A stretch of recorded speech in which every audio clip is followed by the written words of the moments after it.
Boker Tov, Shalom Aleichem. Le Rav nous a enseigné qu'il y a deux points de vue de regard sur les énergies, les kochot hanefesh, qui se ramifient en 4 yesodot. Ces deux points de vue sont les tnuot et les midot. Donc nous avons vu le premier, c'est-à-dire les tnuot, c'est-à-dire que les Arba Yesodot vont créer des mouvements. Nous avons vu dans la vidéo précédente.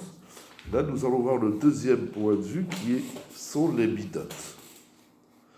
C'est-à-dire, de chaque Yesod, de chaque élément fondamental, des 4 éléments fondamentaux, découlent de nombreuses énergies, dont leur mouvement et leur perspective de ces énergies sont mesurées et limitées. Donc ça veut dire que chaque yesod va découler de nombreuses énergies. Ces énergies vont, un peu comme dans une montre, j'ai envie de dire, chaque cercle, tout le mécanisme, c'est une roue qui fait tourner une autre roue, etc. Donc de chaque yesod, il y a des kochot, plusieurs kochot, et dans leur mouvement, chaque énergie crée des mouvements, des tnuot. Et donc, on peut comprendre, penser les kochot, les énergies, et identifier leurs midot. Leurs midot, c'est intéressant, le Rav dit, et amedidout shelahem, leur midot, ça veut dire, dans un premier temps, leur faculté, leur vertu, mais ça vient aussi du mot medidout, leur mesure, leur quantité, c'est-à-dire jusqu'où va s'étendre le mouvement et comment va-t-il s'exprimer à l'extérieur. Selon ce regard, les Chachamim ont appelé les énergies, nos sages ont appelé les énergies comme étant des midot.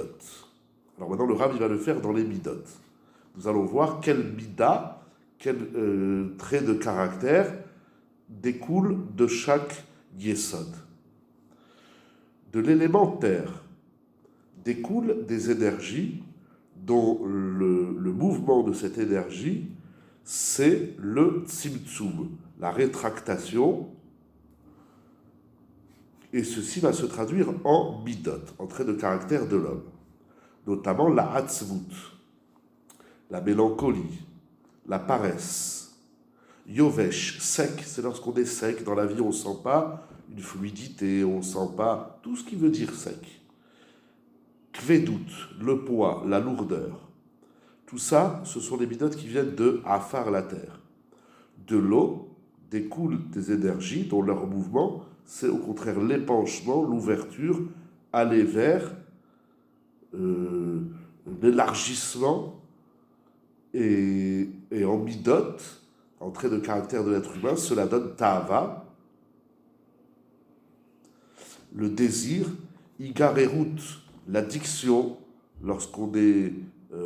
après, il faudra apprendre, bien évidemment, à mesurer et quantifier ces midot. Mais le principe, là on est dans les principes, les concepts des midot qui découlent des kochot, lorsqu'on est entraîné par la convoitise, la jalousie, etc. C'est ce qui est semblable. Du rouach, de l'élément air, découlent des énergies dont leur mouvement est l'expression de l'existence, du maintien de la chose jusqu'à une certaine mesure. Cela donne naissance ou s'exprime par la rahamim, on traduit la pitié, le comportement, le pizour, c'est-à-dire lorsqu'on est l'éparpillement, de même la concentralisation des volontés, etc. Du feu découlent des énergies dont leur mouvement, c'est la destruction, le kilouï, jusqu'à une certaine mesure, comme l'orgueil, la colère, la recherche des honneurs, la rigueur, etc. Ou ce qui est semblable à cela. Donc nous avons deux façons de voir les kochot, soit en tnuot, en mouvement, soit en midot.